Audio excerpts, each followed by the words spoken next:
Nous sommes sur le point d'explorer une ville qui était autrefois très animée, mais qui est maintenant devenue une ville fantôme. Au cours des années 1980 à 1990, Kipushi était une ville animée construite autour de la mine de Kipushi. Cela a été rendu possible par la Gécamine, la société minière qui était le principal employeur de la région du Haut-Katanga, employant un nombre impressionnant de 33 000 personnes, en particulier à Kipushi.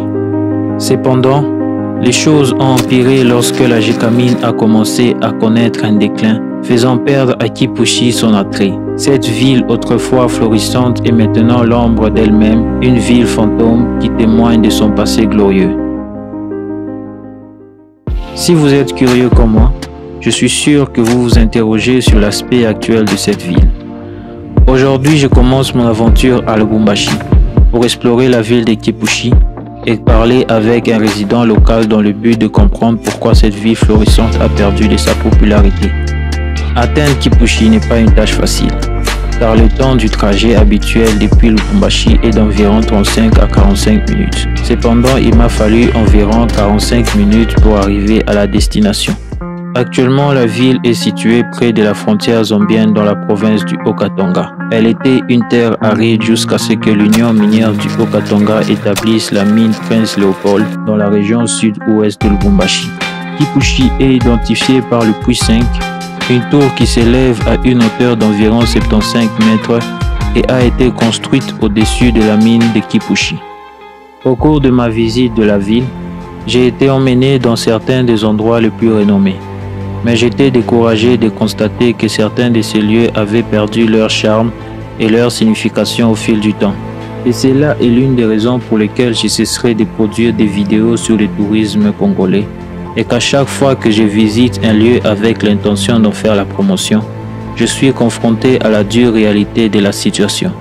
Ces expériences me laissent souvent profondément attristé. J'avais besoin d'une activité. Je me suis aventuré dans une destination très connue appelée Kishangalai, surnommée désert.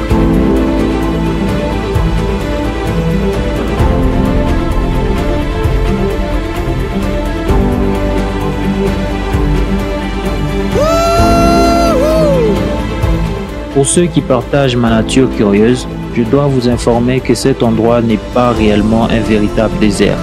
Elle a servi de dépotoir à la Gécamine et à plusieurs sociétés minières en 1990.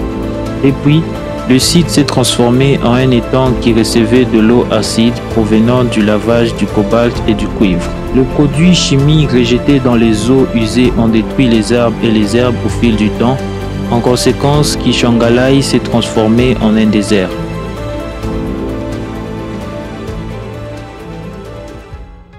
Malgré les défis et les difficultés qui se sont présentés, je fais toujours un effort pour m'amuser partout où je vais et Kipushi n'a pas fait exception. J'ai eu la chance de mieux comprendre les défis qui accompagnaient la vie et le privilège de dialoguer avec les habitants. À mon humble avis, Kipushi apparaît comme une ville charmante et paisible.